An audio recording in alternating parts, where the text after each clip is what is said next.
Assalamualaikum warahmatullahi wabarakatuh. Saya Fernanda Putra dari R05 akan menjelaskan cara kerja Internet of Things. Apa itu Internet of Things? Internet of Things adalah suatu konsep di mana objek tertentu punya kemampuan untuk mentransfer data lewat jaringan tanpa memerlukan adanya interaksi dari manusia ke manusia ataupun dari manusia ke perangkat komputer. Internet of Things lebih sering disebut dengan singkatannya yaitu IoT. IoT ini sudah berkembang pesat mulai dari konvergensi teknologi nirkabel, microelectromechanical system atau MEMS, dan juga internet. IoT ini juga kerap diidentifikasikan dengan RFID sebagai metode komunikasi. Walaupun begitu, IoT juga bisa mencakup teknologi-teknologi sensor lainnya, semacam teknologi nirkabel maupun kode QR yang sering kita temukan di sekitar kita. Apa saja kemampuan dari IoT? Adapun kemampuannya bermacam-macam, contohnya dalam berbagi data menjadi remote control dan masih banyak lagi yang lainnya. Sebenarnya fungsinya termasuk juga diterapkan ke benda yang ada di dunia nyata di sekitar kita. Apa saja contohnya? Contohnya adalah untuk pengolahan bahan pangan, elektronik, dan berbagai mesin atau teknologi lainnya yang semuanya tersambung ke jaringan lokal maupun global lewat sensor yang tertanam dan selalu menyala aktif. Jadi sederhananya istilah Internet of Things ini mengacu pada mesin atau alat yang bisa diidentifikasikan sebagai representasi virtual dalam strukturnya yang berbasis internet. Sejarah dan perkembangannya. Mengingat bahwa IoT ini adalah teknologi canggih yang mampu melakukan transfer data lewat jaringan dengan interaksi yang mudah. Masa depan dari pengembangannya jadi sangat menjanjikan. Kehidupan manusia sehari-hari bisa dioptimalkan dan dipermudah dengan sensor cerdas dan peralatan pintar yang berbasis internet ini.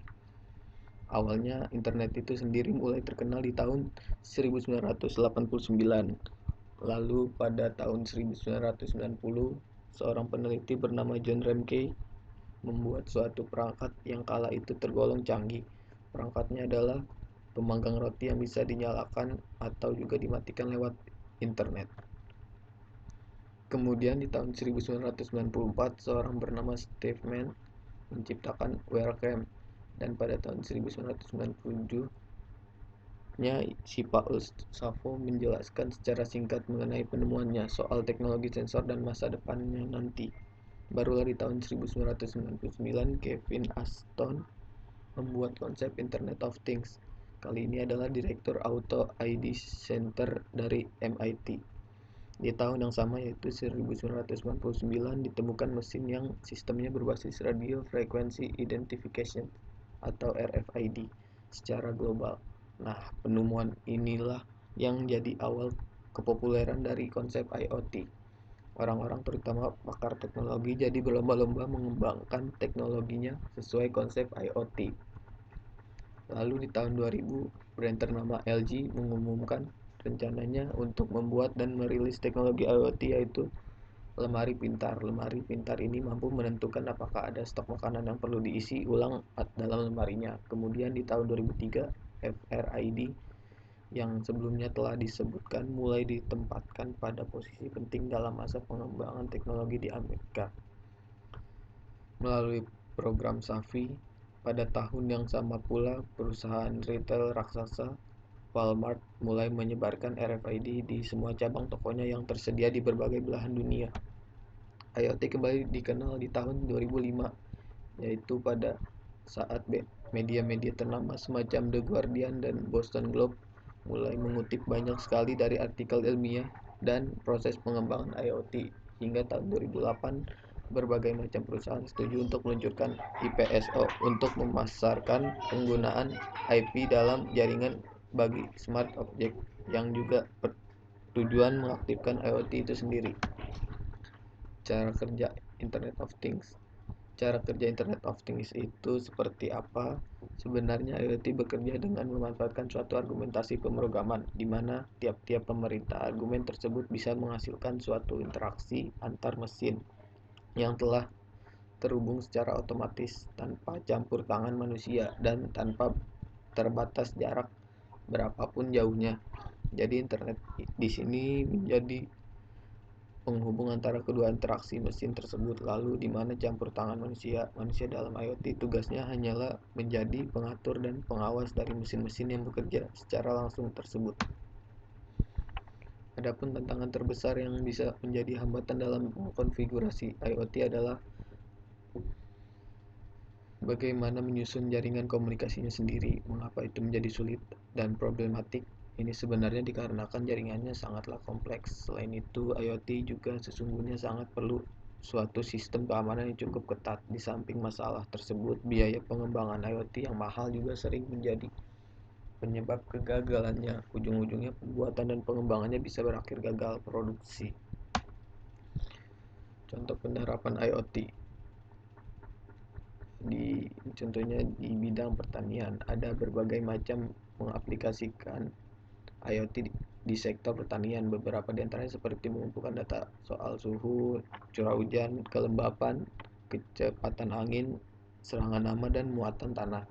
Data-data tersebut bisa dipakai buat mengotomatisasi teknik pertanian. Kemudian bisa juga dipakai untuk mengambil keputusan atau decision making berdasarkan informasi yang ada demi meningkatkan kualitas dan kuantitas, meminimalkan risiko dan limbah, serta mengurangi upaya yang diperlukan dalam mengelola tanaman. Sebagai contoh, petani sekarang sudah bisa memantau suhu dan kelembaban tanah dari jauh dan bahkan menerapkan data yang diperoleh IoT untuk program pemupukan yang lebih presisi. Contoh penerapan IoT yang terkait dengan kebutuhan masyarakat di era pandemi COVID-19. Hampir di setiap sektor mengalami dampak dari penyebaran virus corona, termasuk di sektor ekonomi.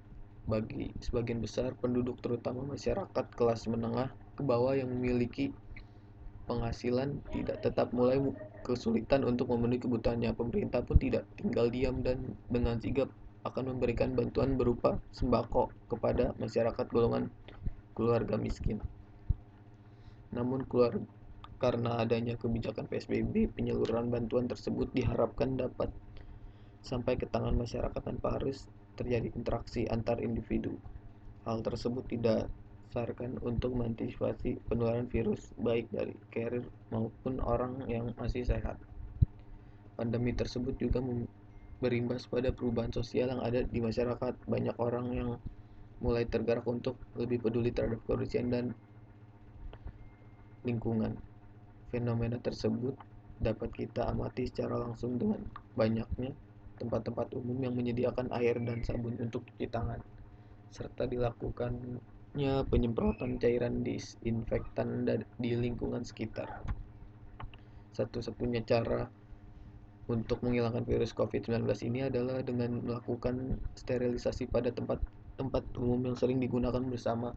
Sterilisasi dapat dilakukan dengan menggunakan cairan disinfektan serta menggunakan hand sanitizer untuk membunuh virus yang menempel pada tubuh maupun baju kita. Namun, sterilisasi pada tempat-tempat umum memerlukan banyak tenaga manusia. Hal ini tentunya berbanding terbalik dengan larangan pemerintah untuk berkerumun agar rantai infeksi tidak menyebar. Perlu adanya solusi inovasi untuk mengatasi permasalahan ini, misalnya menggunakan teknologi atau robot dalam membantu manusia. Contoh inovasi terbaru yang muncul pada saat pandemi ini seperti hand sanitizer otomatis, bilik penyemprot disinfektan, drone yang menyemprotkan disinfektan, aplikasi penyebaran COVID-19, dan masih banyak lagi. Harapan teknologi terbaru tersebut dapat meringankan manusia dalam menangani pandemi COVID-19 ini. Berbicara mengenai teknologi di era sekarang ini sangatlah luas, tidak hanya melibatkan satu bidang saja, tetapi juga melibatkan banyak bidang. Lantas apa peran teknologi untuk mengatasi pandemi COVID-19 ini?